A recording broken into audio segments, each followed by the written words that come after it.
Bismillahirrahmanirrahim. Assalamualaikum warahmatullahi wabarakatuh.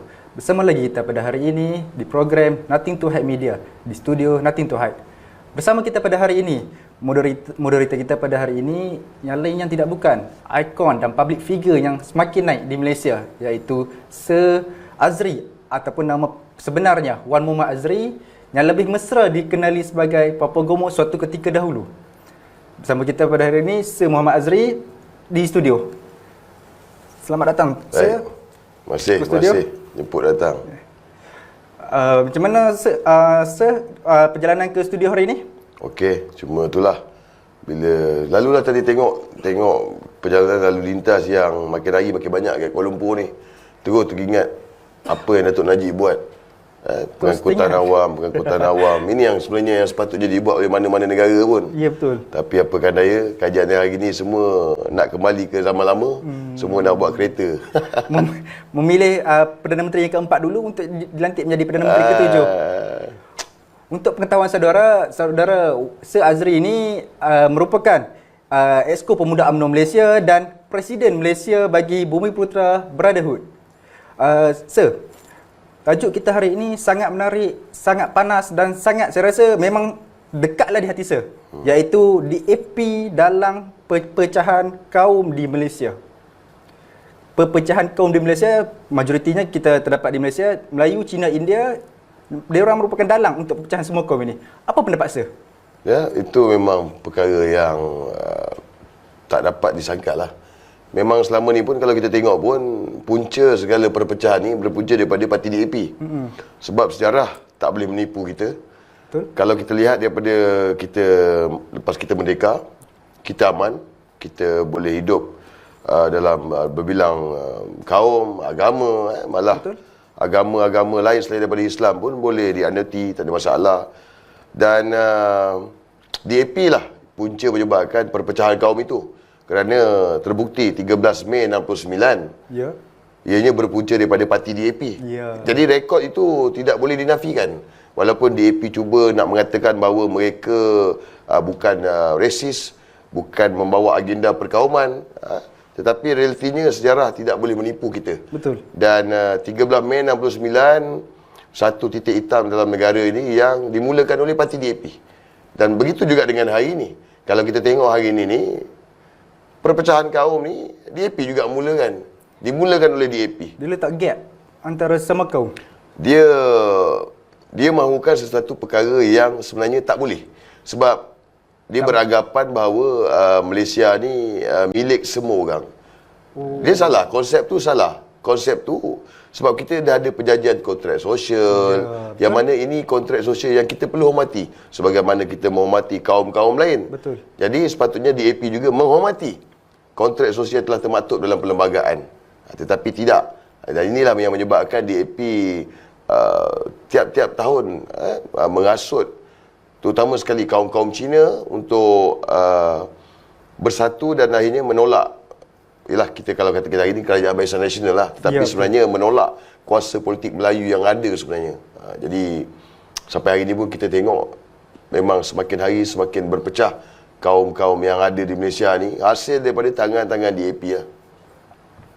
Dan perkara ni bukan lagi satu perkara yang boleh disorok. Betul. Macam kita tengok seperti mana PRU ke-13. Kita jangan ambil PRU 14, PRU 13. Apabila berlakunya pilihan raya yang mana Datuk Najib sendiri kata, apa lagi Cina mahu pada 5 hari bulan 5 2013. Saya ingat. Jadi viral lah. Viral. Apa lagi Cina mahu. Sebab kita kalah pada waktu itu. Kita menang, tetapi kita menang kerana undi Melayu. Betul. Undi orang-orang Cina tidak memihak kepada Barisan Nasional. Betul. Apa saja kebaikan, apa saja konsep satu Malaysia tu yang kita dukung pada waktu itu ditolak oleh kaum Cina. Kerana percaya dengan agenda yang dibawa oleh DAP. Dan PRU 14 juga begitu. Malah selepas PRU 14, beberapa siri pilihan raya kecil, kalau kita tengok, DAP memang membawa politik perkauman tu. Masih membawa. Dan paling ketara adalah di Cameron Highland. Kenapa? Kerana calon yang bertanding bagi Barisan Nasional ni bukan orang UMNO. Beliau merupakan orang asli. Penduduk asal di situ. Asal situ. Dan itu pun ditolak oleh DAP. Itu masalah. Itu ditolak DAP. Bagaimana DAP kata mereka bukan perkauman. Sedangkan kalau kita tengok Lim Kit Siang sendiri, Lim Kit Siang yang tiap-tiap hari saya tengok dekat laman sosial media dia bercerita tentang untuk mengangkat orang asli dan sebagainya. Tetapi apabila calon orang asli bertanding, DAP menolak secara total calon orang asli, bukan Melayu tetapi orang asli. Inilah dasar perkauman sempit yang dimainkan oleh DAP. Malah hari ini pun kalau kita tengok pun dengan situasi hari ini, DAP masih lagi berterusan untuk membangkitkan kemarahan-kemarahan orang-orang Melayu dan cuba membuat prasangka yang tak baik kaum-kaum Cina kepada orang Melayu. Betul. Dan ini perkara sebenarnya akan merosakkan negara ini, merosakkan negara dari segi kemajemukan. Sebab kita ni negara yang majmuk. Kita negara yang majmuk, kita ada berbilang kaum, kita ada berbilang agama, dan selama ni kita aman.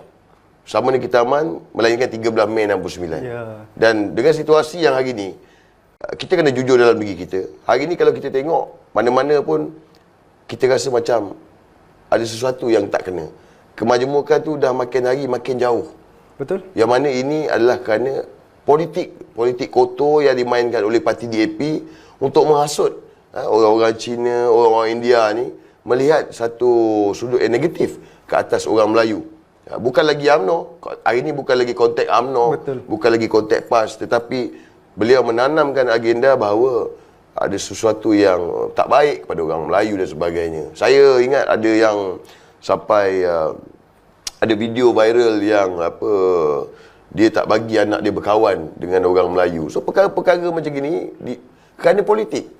Kerana politik yang dimainkan oleh parti DAP ni. Dah tersemat dalam hati. Tersemat. Sebab kita kena terima hakikat bahawa kebanyakan masyarakat Cina ni, mereka, kita tahu dia berbangga dengan bangsa Cina. Kita begitu juga, kita berbangga dengan bangsa Melayu.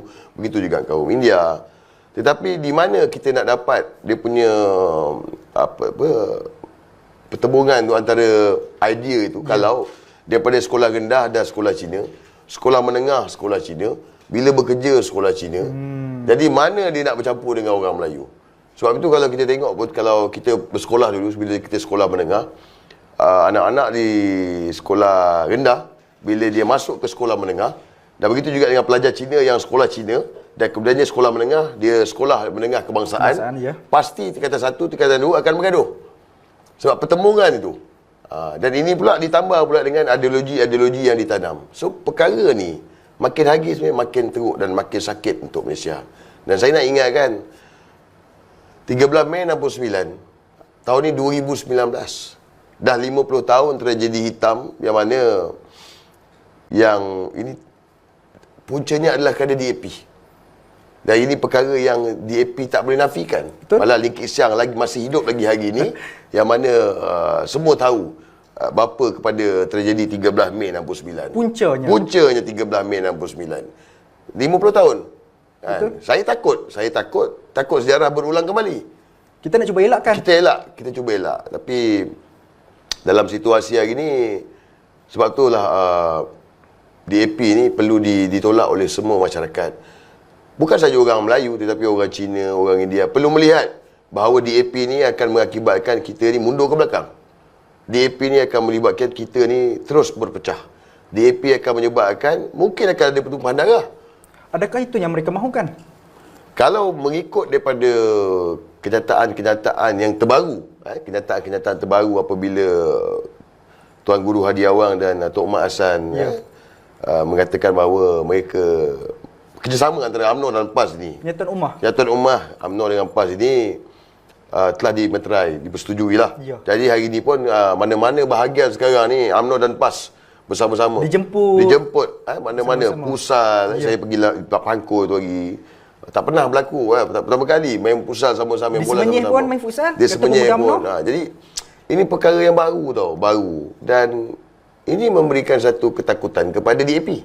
Ya. Sebab DAP tidak mahu orang Melayu bersatu.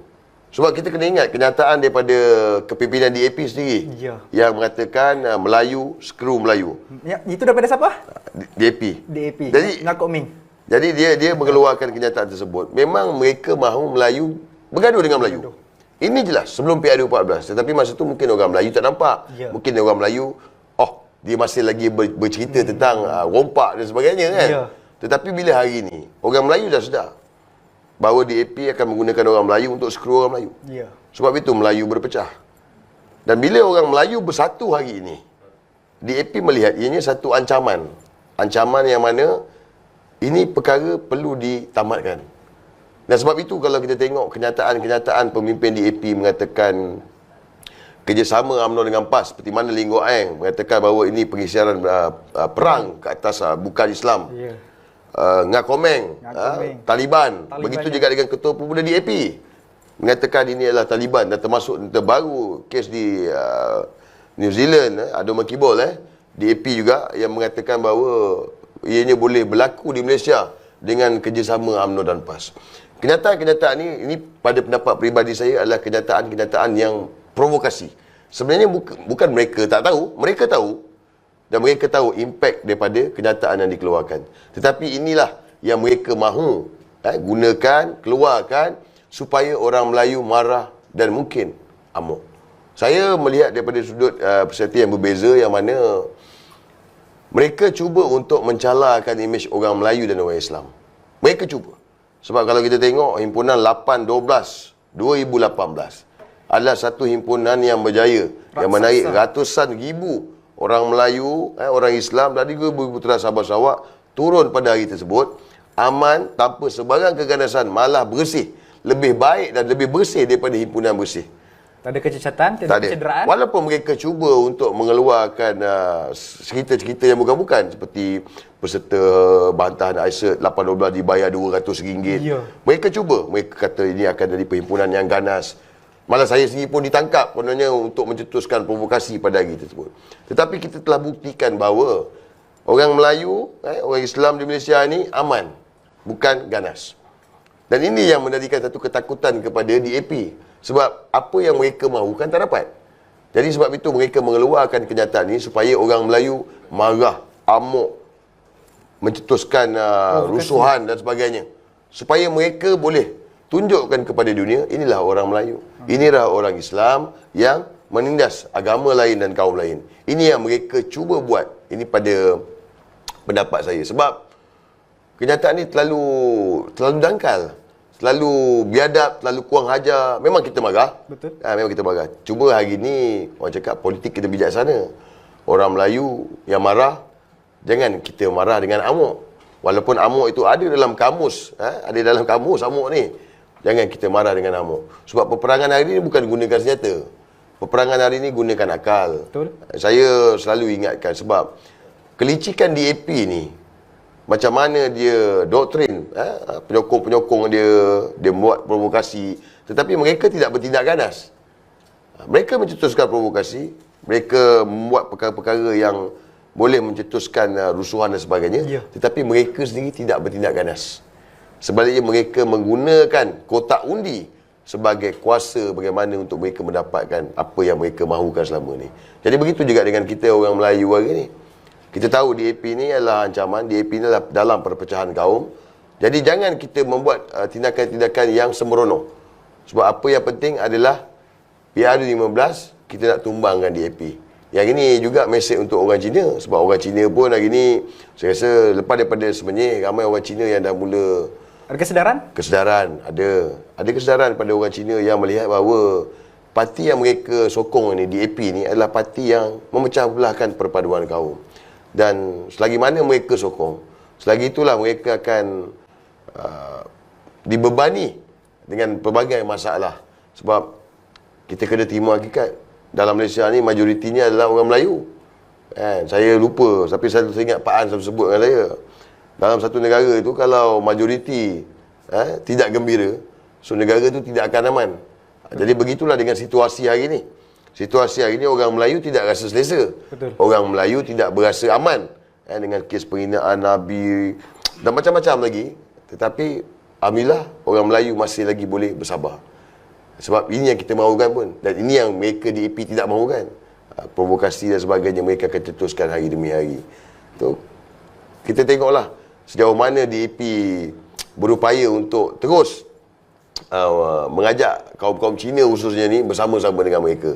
Sebab saya yakin makin hari demi hari pengundi-pengundi Cina akan meninggalkan mereka sedikit demi sedikit, insya-Allah.